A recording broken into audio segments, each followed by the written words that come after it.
Hello everyone! Today we have r/ProRevenge. If you want me to cover some specific subreddit the next video, leave it in the comments. Landlord put me through 3 years of heck.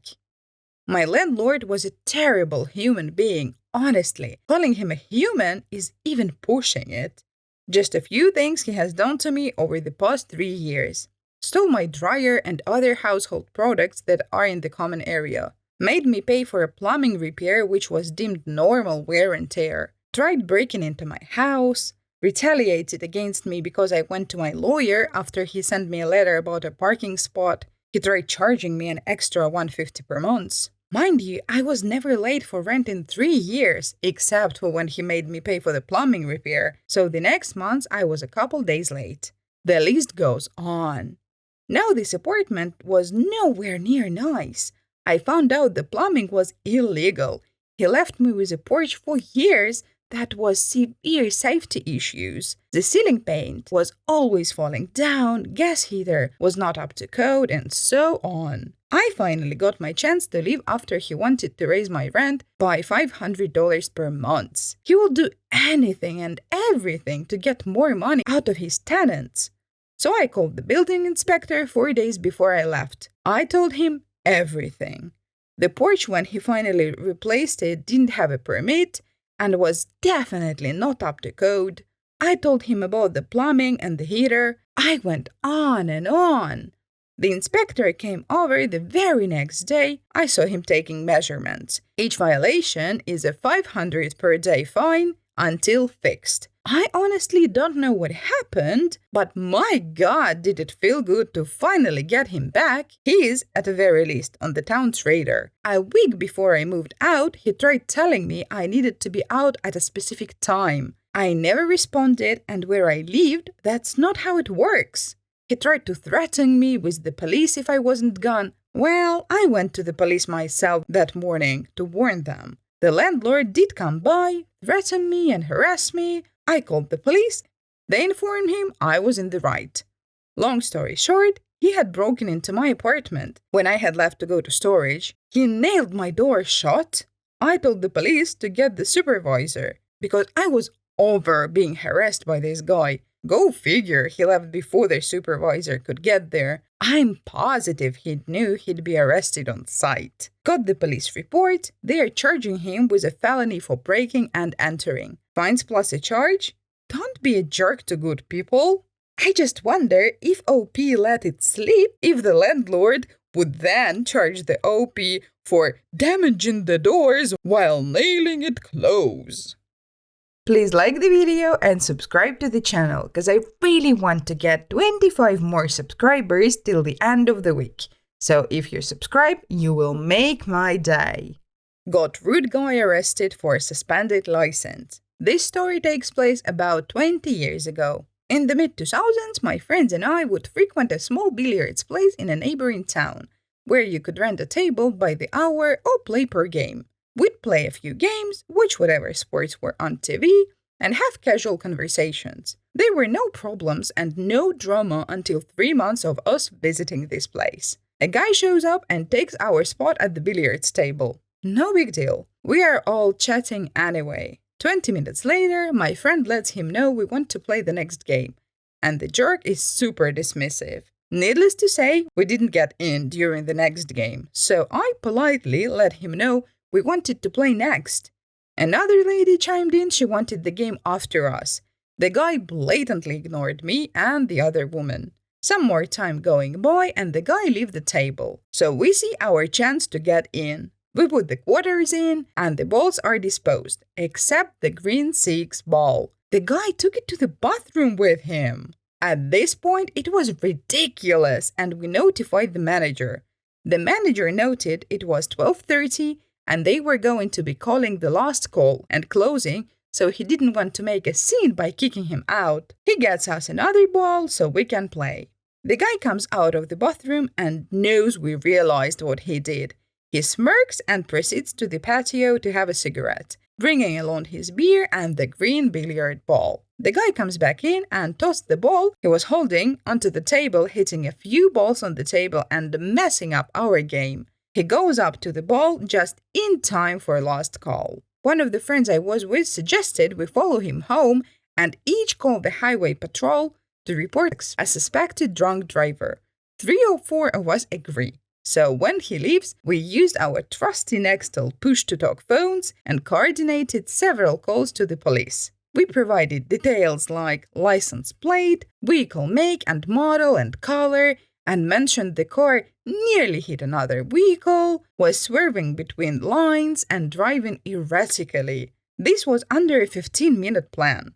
We had no idea where the guy lived, but suspected it was close, as he was visiting a neighborhood place, so our time was limited. The one guy who didn't notify the police tailed the jerk and called us giddy when a police officer pulled between him and the guy and turned in his lights to pull him over. The police blotter that week included an arrest of the guy who was pulled over after multiple calls of erratic driving. He wasn't arrested for a DUI, but instead for driving on a suspended license. Hey, I don't understand these people. If you're being jerked to everyone, you at least have to be super clean in the face of the law. Because if you're being jerked to other people and then you break the law, of course people will report you. Why do you even have doubts in that? My landlord got not exactly what he deserved, but it sure was a rough ride for him. I had a landlord who was pretty absent. I lived in this building, a high-rise like 20 stories, for 10 plus years. He, despite living next to me, was absent and called personally, but cool enough. Rent was good. Our agreement was never bother him about anything, unless it's an absolute emergency. Shower head wonky? Gotta buy a new one. Fridge breaks? Get it fixed. Or dude, just buy a new one. Take it out of what you pay in the rent. Lost the receipt? I don't care. I know more or less what a fridge costs. Just take it out of rent. Finally, his wife decides she wants more rent. Wants to rent the place out as an office, which is not legal. And wants us out ASAP.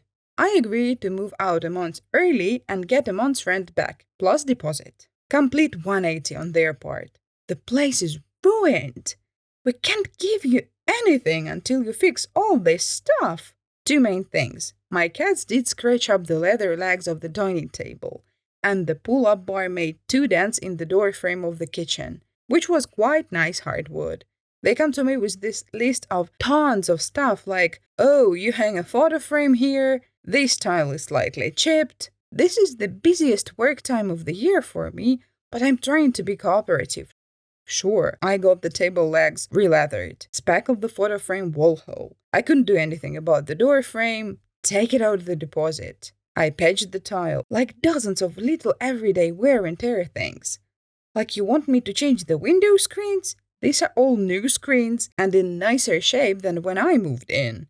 But I did them all. I trusted the guy. Gotta get my money. At the end, he should have given me 24K RMB, which is roughly $3,000. He gave me 5. I still need to use the money to fix all that stuff. If you can't accept the 5, I can't give you anything at all. I was super pissed off, but took the 5. Now, people in the building are gossipy. I don't participate, but I did tell this one older lady about my frustration. She told everyone. The wife went from being the star of the mommy's group of the building to nobody wanted to talk to her. People shunned the guy too. I originally told them I was planning on moving to another city, but an opportunity came up, and I ended up renting a similar unit in the same building. So they thought they could just screw me over and not have to see me, but now they still did, often. A year later, the office calls me with some question about how to do something with the floor heating. I go, door frame is not fixed, still has dents. I call the guy like, what the heck, man? And he tells me to mind my own business. 5 years later, I see the light at my old place is still on at 3 a.m. Huh? That's odd. I go to check, the door is open, and the place is just trashed, ruined. Cabinets broken, lazy landlord is written on the walls, and the dents on the kitchen door frame are still there. So the guy never fixed anything, just kept my money. By this time, smartphones were popular, and we had a chat group for the whole building. So about 500 people. I took pictures and posted everything. Apparently, he had also nicked these people's deposit. And there was a huge ruckus when they trashed the place. Cops got called, all these people chime in with complaints and pictures, people smoking in the hallways, leaving leaky rubbish outside the front door, videos of people using foul language in front of children, dirty footprints.